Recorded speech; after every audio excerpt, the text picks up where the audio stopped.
Assalamualaikum dan salam hormat. Anda bersama saya Haidar Ali dalam Sukan Plus edisi Close Up.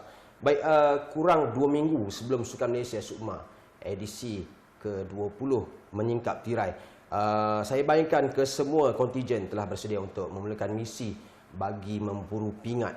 4 zon pertandingan Kuala Lumpur dan Selangor bakal menjadi lokasi berkampungnya atlet-atlet dari seluruh negara termasuk Brunei dari 16 hingga 24 September. Hari ini kita hangatkan suasana, kita bawakan penyandang juara keseluruhan edisi terakhir di Perak pada 2018. Ketua Kontijen Terengganu, Datuk Tun Ahmad Faisal Tun Abdul Razak. Terima kasih Datuk, 15 minit bersama Close Up. Baik Datuk, kita terus kepada soalan Datuk.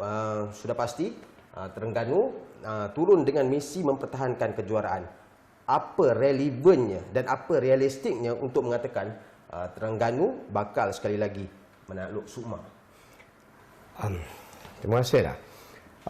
Memang apabila tamat saja Sukan SUKMA edisi Perak dulu, memang kita dah tanam hasrat untuk kembali semula dalam edisi SUKMA berikutnya sebagai juara.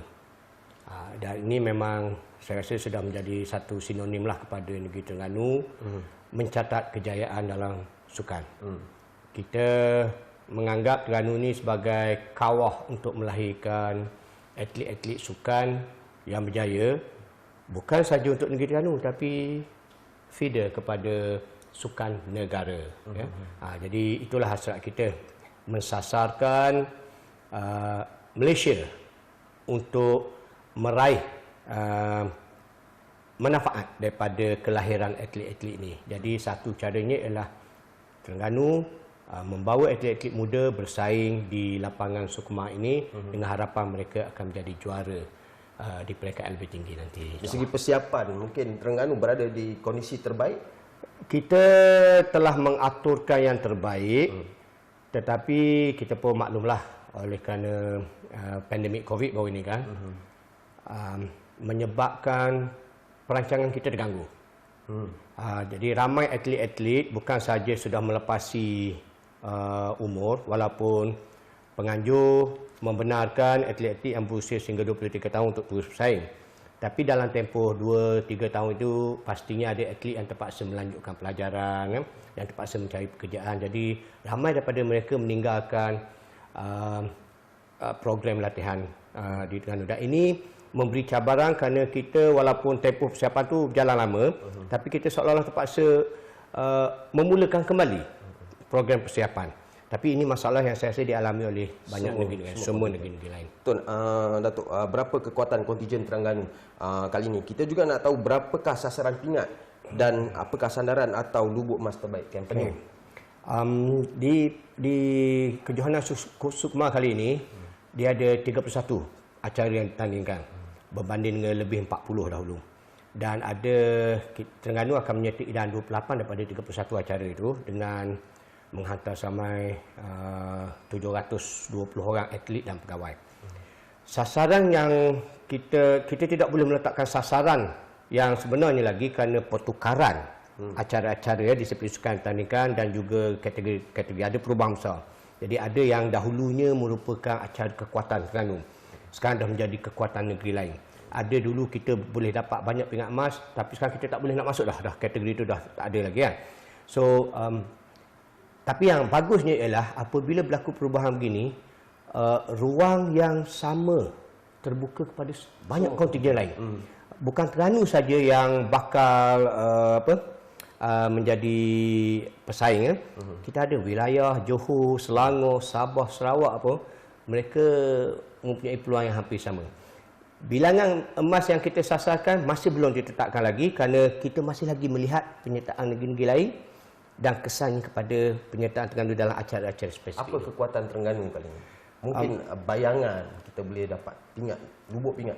Yang saya yakin antara yang akan menyumbang banyak pingat ialah basikal.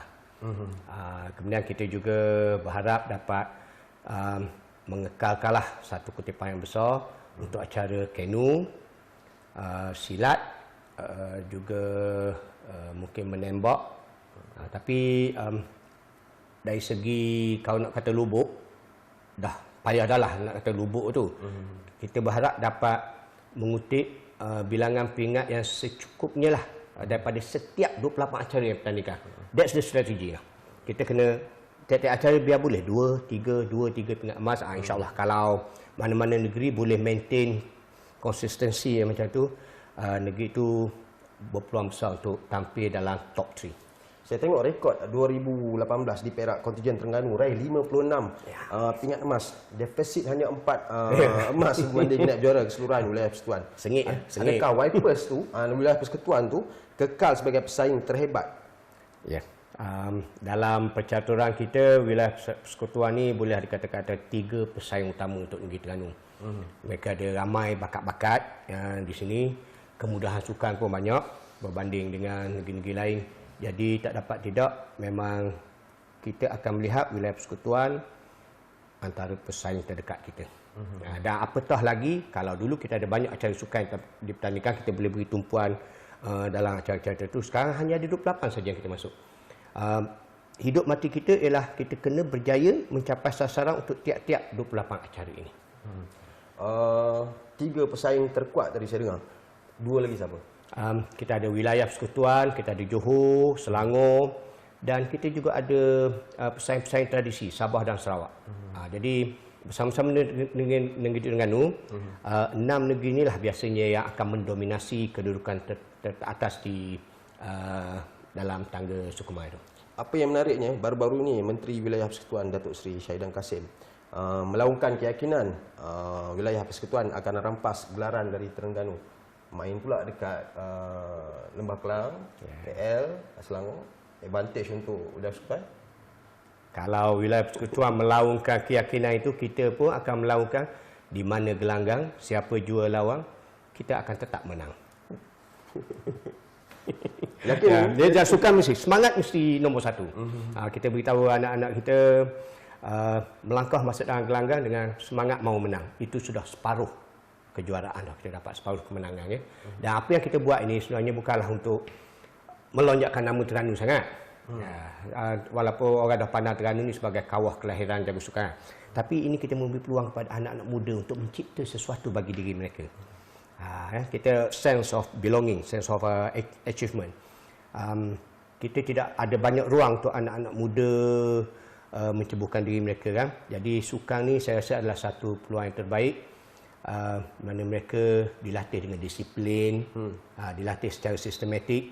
Jadi harapannya ialah apa yang mereka capai ini bukan sahaja membawa kejayaan pada diri mereka untuk masa depan, tapi juga menjadi simbol ataupun contoh yang baik pada anak-anak muda yang lain. Ya. Saya menjadi saksi bagaimana kebangkitan Terengganu dalam sektor industri sukan. Kenapa Terengganu fokus kepada sukan sebenarnya? Ini kerana sokongan penuh daripada kerajaan negeri lah. Kita menyediakan banyak kemudahan-kemudahan untuk latihan dan juga untuk aktiviti sukan. Kita juga mempunyai program pembangunan sukan yang teratur. Contohnya untuk Sukma, kita tidak sekadar melatih atlet Sukma. Kita juga melatih pasukan pelapis, ya, yang second level ni. Yang mana kita sasarkan untuk penyertaan dalam Sukma, mungkin Sukma akan datang atau 2 Sukma akan datang. Kita juga ada program pembangunan. Ini yang anak-anak sekolah rendah. Mereka yang berminat, ibu bapa yang menyokong anak-anak ni akan hantar kepada program pembangunan. Jadi mereka berpeluang untuk menjalani latihan yang sistematik untuk tempoh 5-6 tahun. So itulah antara kekuatan di Terengganu. Kita mempunyai satu program yang berterusan dan boleh memastikan kelahiran atlet-atlet yang berterusan juga. Rakyat Terengganu pun berbakat dan minat sukan. Yap. Kita rasa semua ada bakat. Prinsip kita ialah semua orang ada bakat. Semua orang boleh menyanyi, semua orang boleh main sukan. Ya, semua boleh. Cuma kita perlu asah bakat itu. Dan di sinilah Majlis Sukan Negeri Terengganu berserta dengan persatuan-persatuan sukan berhubung baik dan bekerjasama menghasilkan program-program melahirkan bakat ini. Dan kita doakanlah kerajaan negeri Terengganu akan terus dapat menyumbang kepada program sukan ini. Datuk, tadi sentuh tentang sukan yang dominan oleh Terengganu. Berbasikal misalnya. Nama seperti Anwar Manan, adik-beradik Saleh, Harif Saleh, Hanis, adik Usaini, begitu juga Datuk Azizul Hasni Awang, produk Terengganu. Saya percaya separuh daripada nama yang saya sebut tu adalah daripada pentas Sukma. Apa yang membolehkan Terengganu ini menjadi kilang pengeluaran jaguh-jaguh basikal ini? Faktor geografi ke? Mungkin juga sebab makanan ke? Popoleko ke? Betul komen tu? Agak sukar nak jawab, tapi saya rasa kalau satu ketika dulu kita ada jaguh badminton. Kalau ingat zaman kita muda-muda kan, jaguh badminton menjadi juara All England. Semua anak muda pun angkat raket. Saya ingat tahun 74 dulu kita jadi kita dapat masuk separuh akhir kejohanan hoki sedunia. First time Malaysia masuk separuh akhir dan dapat tempat keempat. Saya ingat masa tu rakan-rakan sekolah saya semua potong pelepah kelapa tu jadikan kayu hoki. Jadi apabila kita meraih satu-satu kejayaan, dia akan menjadi pencetus, katalis kepada kelahiran atlet-atlet lain. Itu yang berlaku saya rasa apabila Dato' Azizo berjaya di peringkat dunia, semakin ramai. Yes. Dan kita pun lihat apabila pasukan bola sepak Terengganu, Black and White dulu menjadi juara liga ke division, dan ramai pemain-pemain kita mewakili negara. Jadi mereka menjadi ikon untuk anak-anak muda lain terus berjaya. Jadi saya rasa yang paling penting ialah kita kena cetuskan kejayaan pertama. Apabila Terengganu menjadi juara Sukma tahun 2008, kali pertama menjadi juara Sukma 2008, itulah yang menjadi titik tolak mengapa Terengganu melonjak dalam bidang sukan. Kesinambungan tu. Kesinambungan. Ya, kerana kita dah kita boleh berjaya. Kita pernah. Dulu orang kata Terengganu tak boleh nak berjaya. Nak makan kepuk lekor, makan ikan. Nak menang macam mana? Tapi kita dah tunjuk kejayaan. So, kalau kita berjaya sekali, kita boleh berjaya bukan saja dalam bidang sukan tapi dalam bidang lain. Ini yang kita buat. Kita tunjukkan satu persatu bidang yang boleh Terengganu berjaya.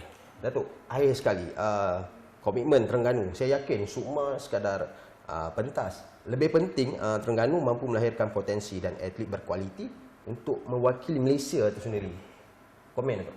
Ya, memang itulah hasrat kita melahirkan atlet-atlet dalam Sukma ni melalui program pembangunan, program pelapis kan. Dan kita bangga kalau ada atlet yang berjaya nanti anak kelahiran Terengganu kan. Memang kita menumpang bangga dengan kejayaan itu.